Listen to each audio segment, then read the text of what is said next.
as I said, if you are following proceedings from Parliament, you will realize that people like Kwame A plus and co are lost.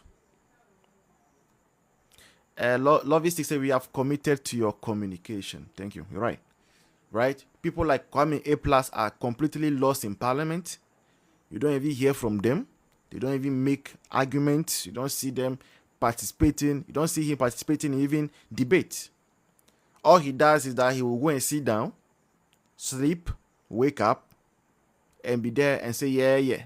Then on Saturday night, he will go to UTV and will be like, hey, Apenyo, and I respect that guy.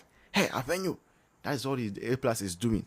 A plus will sit throughout from Tuesday to Friday that Parliament is sitting. He will not contribute to debate. Then on Saturday night, he will go and do his own debate on UTV.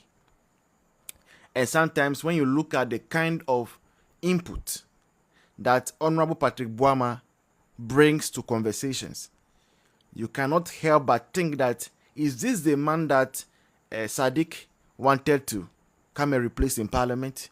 We thank God that such a thing did not happen. Such a thing did not happen. And so in 2028, we must make sure that Patrick Boama is retained, because such people are some of the finest brains that we have as a country. Now, what happened in Parliament today? A lot of drama happened in Parliament, actually. And let me just give you the update. There was demonstration today. There was a demonstration. But this demonstration was not... Okay, there were two demonstrations today. One was from parliamentarians. The other one was from non-parliamentarians. What is happening? My people, right, from the southern part of Volta, our chiefs, some of our chiefs, and some of the NDC caucus in Greater Accra region, Kevin, good evening from this side, decided that today was the right day to march to Parliament to go and present a petition. What is the petition about? They are still asking for the head of the person who said or who called Dr. Zaneto Rawlings the daughter of a murderer. And that is why they went to Parliament today. The voter caucus in the people, for some people from the southern part of Volta, and then the Greater Accra NDC, they combine themselves and march towards Parliament to go and present their petition. Now, we all thought this issue was dead because, look, we have moved past that. We have other more pertinent issues to speak about. And some of us are particularly surprised because our thinking is that we have more than 5,000 people. We have more than 5,000 people and in the same community, the same catchment area, who are currently without homes because of the tidal wave destruction. Mami says, are they done solving the tidal wave destruction? Just as a good job, bro. Thank you. More than 5,000 people are currently without homes in the same area, the same angle, and our chiefs are virtually quiet about it. The MP for the area, who happens to be the Minister for Creative Art, she is quiet about it. Okujeto Ablakwa is quiet about it. Sam George, quiet about it. Even the first Deputy Speaker, Akachi is close to those areas. He's quiet about it. So for our chiefs, some of our chiefs, not all of them, to get up this morning, Ikea says, like, greetings to you from London. You are doing a fantastic job. Thank you so much, Ikea. Right? For some of our chiefs to get up today, and of all the important things facing their people, our friends from the southern part of Volta, all they think is necessary is going to present a petition on whoever said that Dr. Zaneto Rawlings was the daughter of a murderer.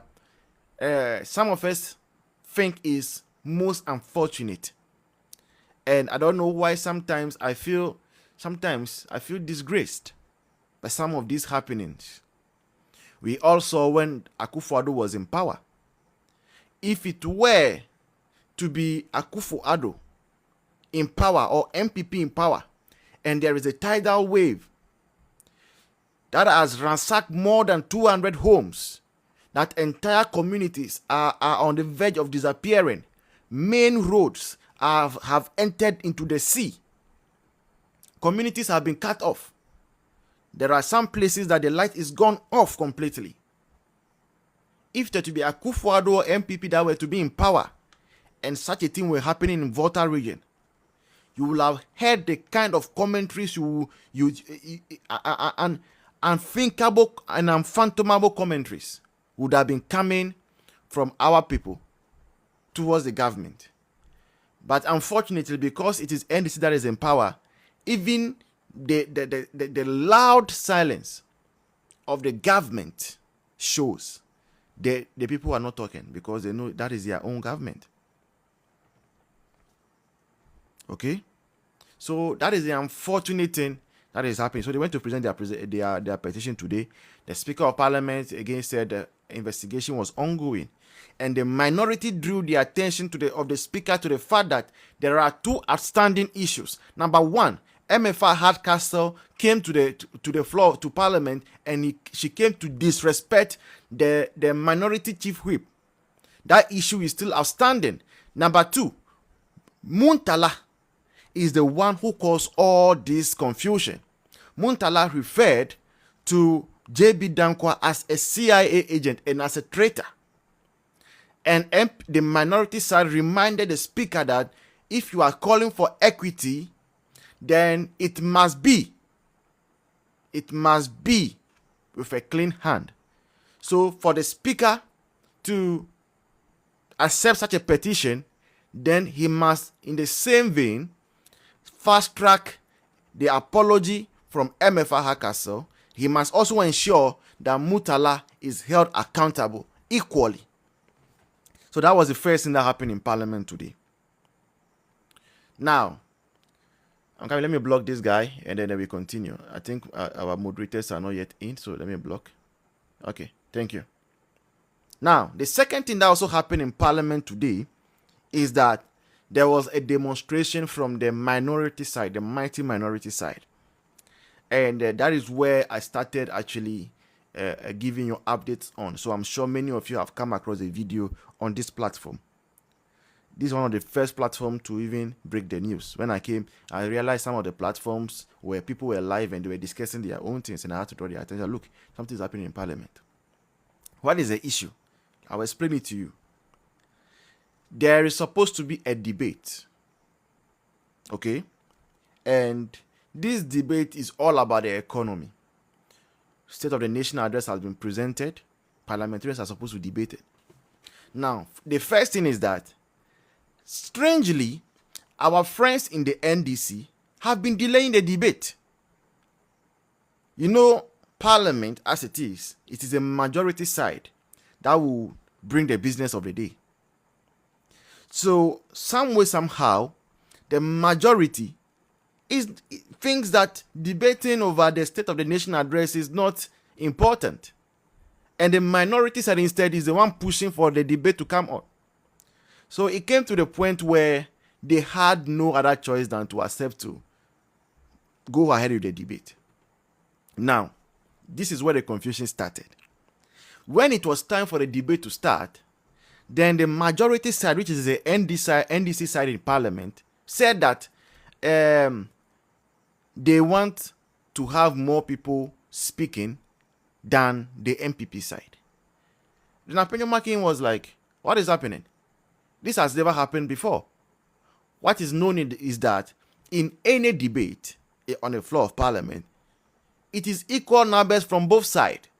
If 10 people are going to speak from the NDC side or the majority side, then 10 people must speak from the minority side. This was the bone for contention, right? And whilst Apenyo Makin was advancing this debate or this argument, the first deputy speaker, already there's bad blood between them. He decided to brush away Apenyo Makin and to give the floor to another person. And the mighty minority said they won't sit and watch such disrespect unfold before their eyes. So they all stood on their feet and protested.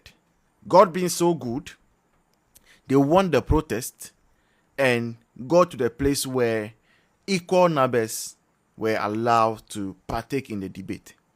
Now you might ask, why would NDC want more people on their side to speak and then fewer people to speak from the MPP side? It is all because of what I've been telling you.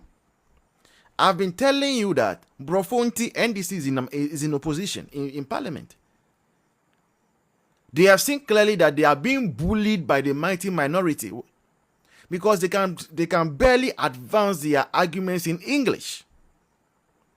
And we are even considering the fact that maybe to save NDC in parliament, NDC caucus in parliament, we might have to send a petition to the speaker to allow some of the MPs to argue in their mother dialect. Because from the look of things, it is unusual for the majority side to be bullied by the minority side. And it's all because of English. You see people like the Etiwa East MP, very beautiful, brilliant lady, advancing her argument on the economy for several minutes. And if somebody from the majority side is giving same opportunity, then they will say, congratulations, bye-bye, I wish you well. And so that is the reason my majority didn't want to have equal numbers debating. So that is about the feedback from parliament.